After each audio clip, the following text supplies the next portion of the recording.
آج ایک طوفان بدتمیزی پر بہت سارے لوگ اترے ہوتے ہیں، وہی ثابت کرنے کی کوشش کرتے ہیں کہ جس طرح ہم ہیں اس طرح سارے لوگ ہیں۔ نماز مکمل نہیں ہوتی آپ کی بابوں کے بغیر۔ قرآن پاک نے کیا فرمایا؟ اہدنا الصراط المستقیم صراط الذین انعمت علیہم، اے اللہ مجھے سیدھا راستہ چلا، ان لوگوں کا راستہ کہ جن پر تو نے انعام کیا ہے۔ قرآن پاک کی سب سے بہتر تفسیر وہ ہوتی ہے جو خود قرآن کی دیگر مقام کی آیتیں ہی تفسیر بیان کریں۔ اب جب ہم قرآن سے پوچھتے ہیں کہ انعام یافتہ لوگوں سے کیا مراد ہے، تو قرآن کہتا ہے اولئک مع الذین انعم اللہ علیہم، انعام یافتہ لوگ کون ہیں؟ من النبیین والصدیقین والشہداء والصالحین۔ صرف انبیاء اگر کہا جاتا تو یہ طبقہ جو ہے پھر بھی شور کرتا رہتا ہے، انبیاء ہی کہا ہے نا۔ ہم تو بابوں کو برا بلا کہتے ہیں، معاذ اللہ ثم معاذ اللہ۔ قرآن نے فرمایا کہ انعام یافتہ لوگ انبیاء ہیں، صدیق ہیں، شہداء ہیں، صالحین ہیں۔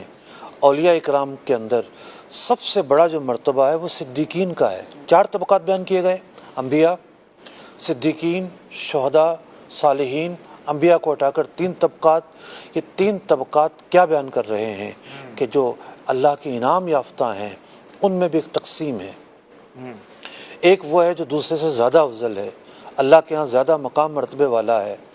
اب آپ یہ دیکھیے کہ قرآن تو کہہ رہا ہے کہ ان کا راستہ سیدھا راستہ ہے، بے شک۔ انہیں آپ کیسے فراموش کر سکتے ہیں؟ میں بڑا حیران ہوتا ہوں کہ لوگ کہتے ہیں وہ دور چلا گیا جب کرامتیں پائی جاتی تھیں، کیوں اس دور میں کوئی سونا لگا ہوا تھا؟ جو 3 زمانے سب سے بہتر، حضور کا زمانہ، صحابہ کا زمانہ، تابعین کا زمانہ، ان 3 زمانوں کی فضیلت بیان کی گئی ہے۔ اس کے بعد تو سارے دور برابر ہیں، کوئی خاص فضیلت نہیں ہے۔ بات یہ ہے کہ یہ آپ کس بنیاد پر کہہ رہے ہیں کہ آج وہ اولیاء نہیں پائے جا سکتے جن میں کرامت پائی جاتی ہو؟ حضور نے تو فرمایا کہ 40 ابدال روئے زمین پر پائے جائیں گے ہر زمانے میں، اگر ان میں سے ایک انتقال کر جائے تو دوسرا اس کی جگہ لے لیتا ہے۔ اور بعض روایتوں میں مقام کی تخصیص کی گئی ہے کہ وہ جو ابدال پائے جائیں گے ملک کے شام میں پائے جائیں گے۔ اچھا، یہ اگر آپ کو کوئی صاحب نظر نہیں ملتا تو آپ کی بد نصیبی ہے۔ حقیقت یہ ہے کہ کسی صاحب نظر کی نگاہ آپ پر نہیں پڑی، اللہ اللہ، حقیقت یہ ہے۔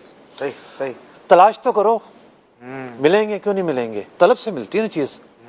آپ تو انکار کیے بیٹھے ہیں، نہیں آج کے دور میں تو کوئی ہو ہی نہیں سکتا۔ کیوں نہیں ہے؟ بہت سارے ہیں، بے شمار ہیں۔ اللہ کی زمین اللہ کے پسندیدہ لوگوں سے خالی ہو جائے؟ ایسا نہیں ہو سکتا۔ کیسے ممکن ہے؟ ممکن ہی نہیں ہے۔ ایسے افراد بھی تو ہیں نا معاشرے میں جو بابا جی بن کر، نیک بن کر ڈھونگی ہوتے ہیں، فراڈی ہوتے ہیں، لوگوں کو لوٹ رہے ہوتے ہیں، لوگوں کو جو ہے وہ پورا خالی کر دیتے ہیں۔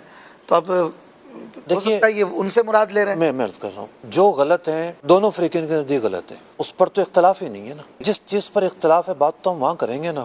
ڈھونگی ڈھونگی ہے، ہم بھی کہتے ہیں، کوئی اور بھی کہے گا۔ بات یہ ہے کہ بعض لوگوں کی نیچر میں سائنس گھس گئی ہے، وہ نفس کرامت کا انکار کرنا شروع کر دیا انہوں نے۔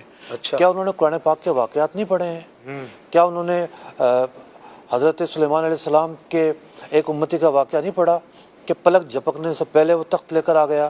کیا انہوں نے اصحاب کہف کے واقعات نہیں پڑھے کہ 300 سال زندہ ہیں، وہ سوئے ہوئے ہیں، جو حدوث زمانہ ہے کوئی تکلیف نہیں پہنچا رہا؟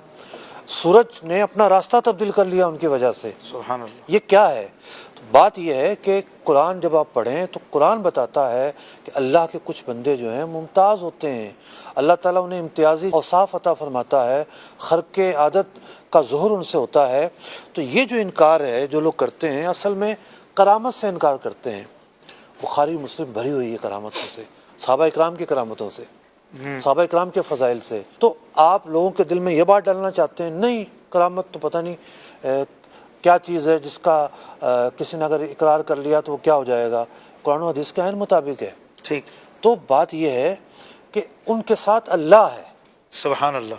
اللہ تعالیٰ فرماتا ہے ان اللہ مع الذین اتقوا، جو صاحبان تقوی ہیں اللہ ان کے ساتھ ہے، والذین هم محسنون، اور یہ وہ لوگ ہیں صاحبان تقوی کہ جو احسان کرنے والے ہیں۔